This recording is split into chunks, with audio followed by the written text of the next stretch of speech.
Ooh, it steps around as well, like I say. Good old rear wheel drive car with power, lots of power.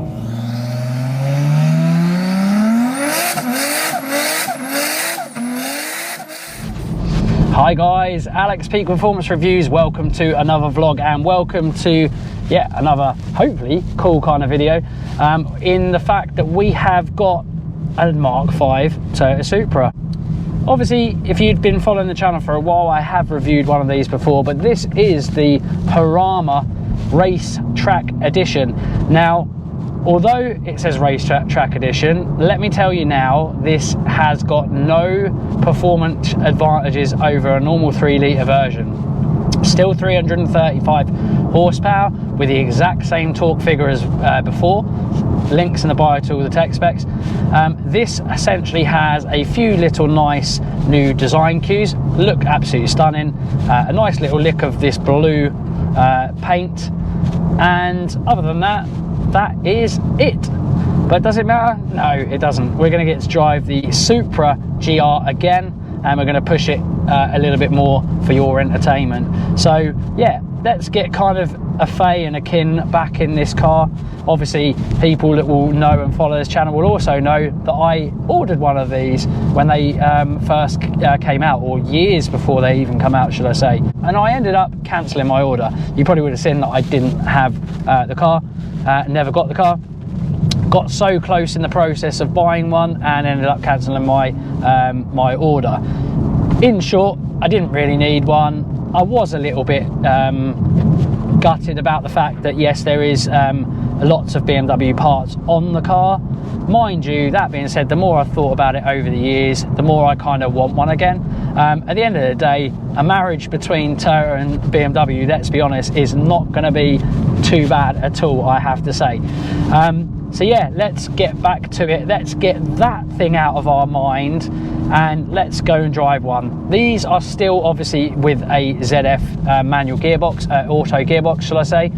And it's an 8-speed automatic ZF gearbox. They will be coming out soon in a GR version with a manual box. Hooray, hopefully everyone says. I'm really looking forward to that. That being said, this ZF Auto does really suit the boosted car, in my opinion. So I'm going to be really intrigued to see how that all looks and feels and how it actually all marries up. But I will be looking forward to that manual gearbox, that's for sure. The chassis is brilliant straight away as soon as I'm in it. Very boosty, very responsive motor.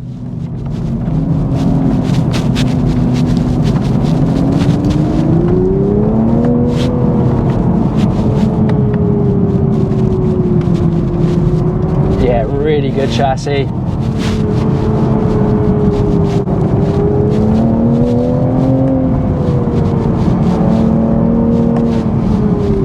Right, let's give it a little bit more of a push.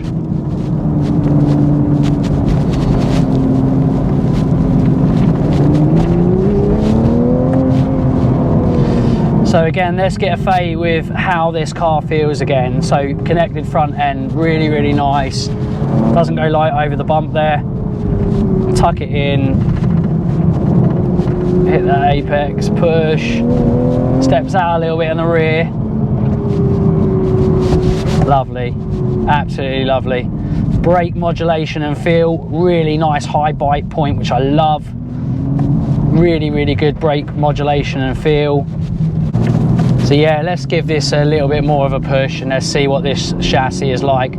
So first and foremost, obviously again, if you've seen my videos before, you will know that obviously overall I'm very impressed with this car.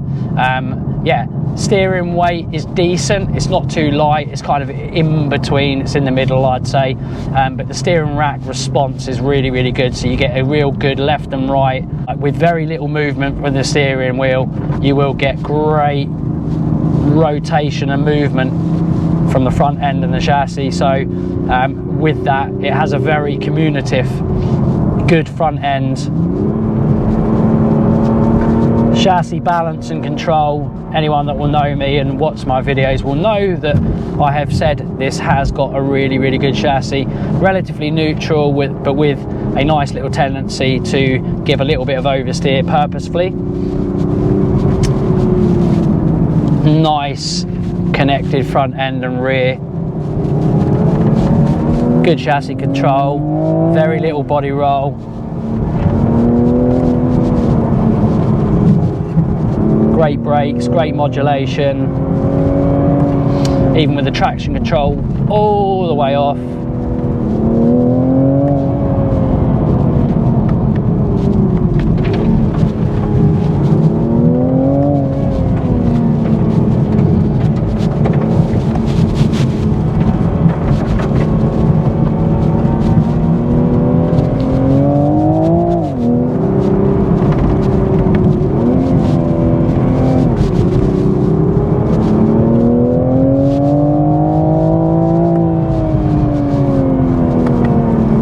See what it's like on this hairpin.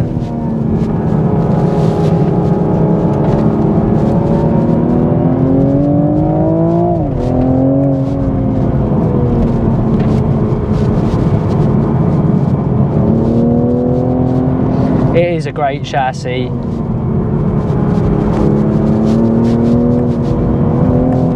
See what it's like round here.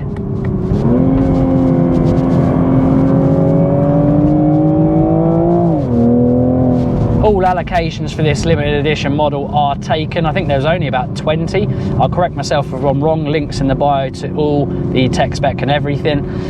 But yeah, there is a manual box car, believe it or not, and fear not, shall we say, a manual car and a manual Supra GR Mark 5 coming out very, very soon. So if you want to get your allocation of that or get on a list for that, get yourself on that list.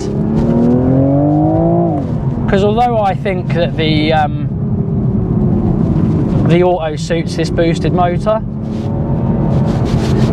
anyone who knows me will know that it's not often that I will choose an auto car over a manual car. So yeah, I will welcome a manual car, that's for sure.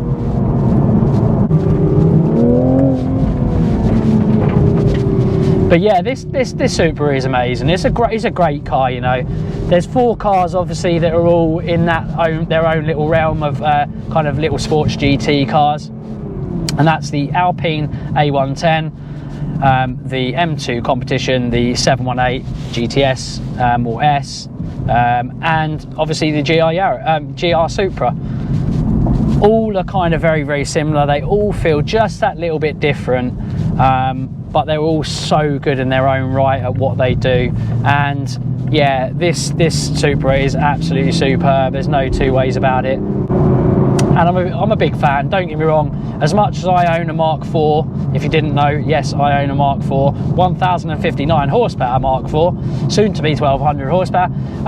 I still do like this car a lot, and it's grown on me even more, to the extent I would love to have a Mark V in my garage. The fact that obviously I've got a Mark IV, it'd be lovely to park a Mark V alongside it. Will it happen anytime soon? No, unlikely. There's a few other cars that are on my radar ahead of something like this. That being said, I do really, really like it.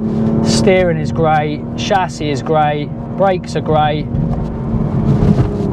The character of the whole car in general is really, really good.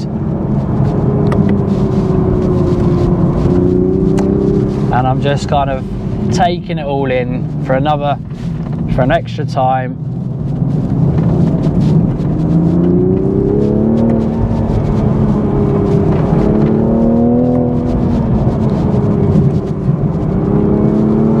And it's a great car. There's so much grip from the front and the rear, and if you push it a little hard, the rear will just step away, but it's nice and easy to control and catch again. And it's just a great chassis. Engine response, drop it down, yeah, pretty sharp. It's a good motor. This 3 litre BMW motor is very, very decent. It steps around as well, like I say. Good old rear wheel drive car with lots of power. clipping these apexes. It's a cracking car, it really is. And what's not to love about it, it has the recipe for success. Good amount of power, not too much, rear wheel drive, good brakes, great chassis, nice neutral but cornering nice and flat. It will oversteer and give you a little bit of rear rotation if you want it to, if you invoke it into it. And it's got as much power as you kind of need for most of the time. It is a great car, and I do adore this car. Yeah, it's a great car.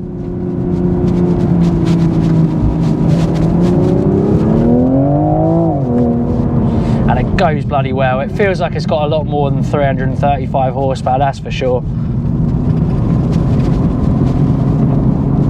And actually, knowing the BMW motor, it probably has, I don't think necessarily loads more, but definitely 350 horsepower at least, I reckon, from this motor. And it's great, it really is good. Obviously cost, yeah, circa £57,000. It's never really detracted too much from that start figure when it was sold in the UK. It's always stayed around that price. There hasn't been too many price increases, which is good. So for what you get, actually, you still get a lot of value for your money, in my opinion. All the other cars in its segment are all similar kind of power and all similar kind of cost. And yeah, you can't complain about that. It's for me, for something that covers ground like this, that looks as pretty as this does, I think it's a really decent value package indeed. And yeah, what with the fact that you are going to have a manual option very soon, it is potentially a really cool prospect. So yeah, keep an eye out on that, guys, and maybe get your name down for one if you do want a manual boxed GR Supra. But yeah, that brings us to the end of our video, guys. As always, like, share, comment and subscribe. We'll see you again on the next one. Bye for now.